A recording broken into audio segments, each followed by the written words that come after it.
Sit with me, Justin LaBar, inside a luxury suite for Royal Rumble, courtesy of TicketKing.net. That's right.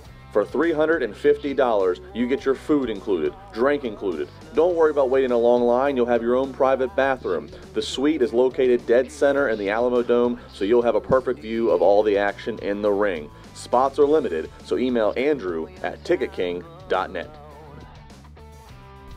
We are back. Yes, we are back. At Juicy Steen, at Justin LaBar, at Renell Hunt 7.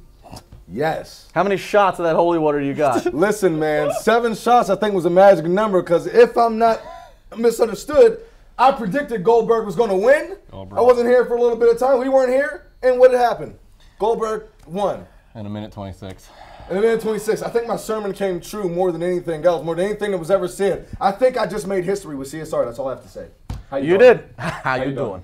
You did. I got to give you credit. You know, it's those type of bold predictions that wins WrestleRumble.com. Yep. I think WrestleRumble.com, I asked them after it happened, I said, how many people actually picked Goldberg? And they said like less than 20 out of several, probably 100 of people. All right, so Goldberg has won. Yep. Minute 26.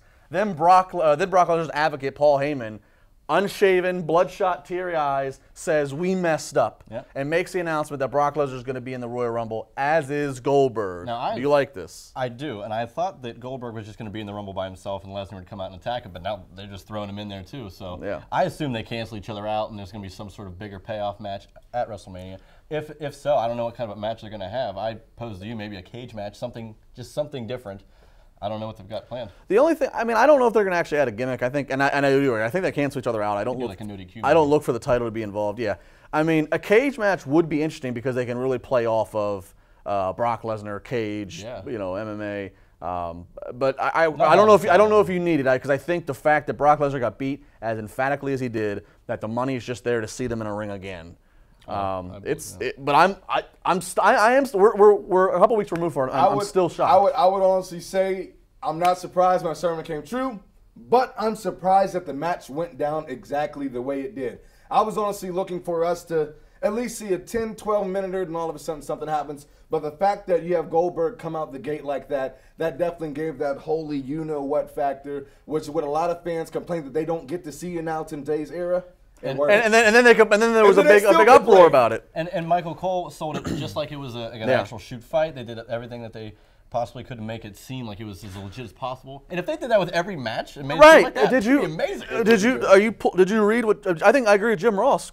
Jim Ross blogged in the response to the report that Michael Cole and the commentary team were instructed to call the bout as realistic as possible. And Jim Ross made a great point. Why isn't every match given that instruction? Exactly. Why? Yeah. Why isn't every match? Why do we pick the match that's only going to be a minute long? That's going to be 86 seconds. You get some of your best commentary ever. A lot of people would complain less if that happened. Like maybe people would give Michael Cole more respect. You call a match like that. I'll tell you what. A lot more legitimate. I'll tell you what this does do. Besides the fact that it gives Goldberg that instant credibility back after 12 years of being gone. Besides it generating what's going to be a big payday of a rematch, presumably at WrestleMania.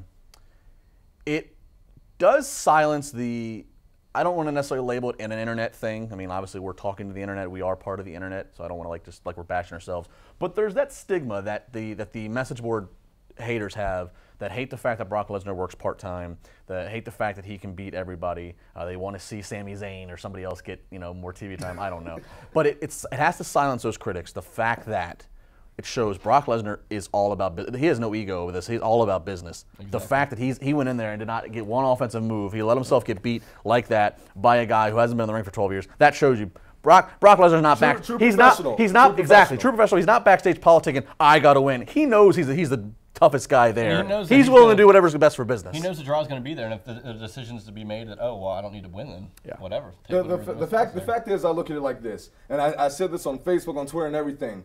You're damned if you do, you're damned if you don't. People complain it's not a legitimate fight. They try to give you somewhat of a legitimate fight. You still complain. Everyone in the internet wants to be a booker. Okay? The fact is, when you get a blank thing, you still want to be a booker. You want to complain. When you get color pages, you still want to complain. So WWE gives you a clean slate, and you still complain. The fact is, with this, it was complete magic. The revelation was made, and I'm looking for some great things on this next coming big pay-per-view that's going to set up for WrestleMania. All right, Magic Man, does Goldberg come in at 1, or does he come in late in the Rumble towards 30? I'm looking for him to come in. I'll give him about 15. Oh, you're split the difference.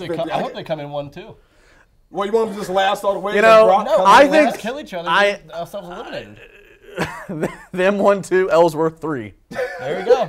Perfect. Perfect. Pete Rose 4, Kane 5. Double elimination. Elimination. I mean, I think you gotta kind of hold Brock to 30. I don't know. You can let Goldberg tear through the Rumble again to keep that momentum. Let him tear through. But I think you got to hold. I think after 29's done, everybody knows 30's coming. Everybody has to be on their feet waiting. Either that, or I think Goldberg should take it as far as he can and keep eliminating people so he's just by himself. So the next guy is Lesnar, and then just big. And then they cancel each other out, and then we go. All right.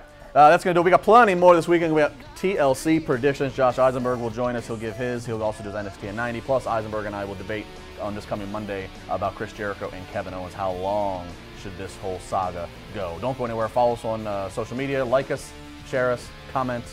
Bye-bye.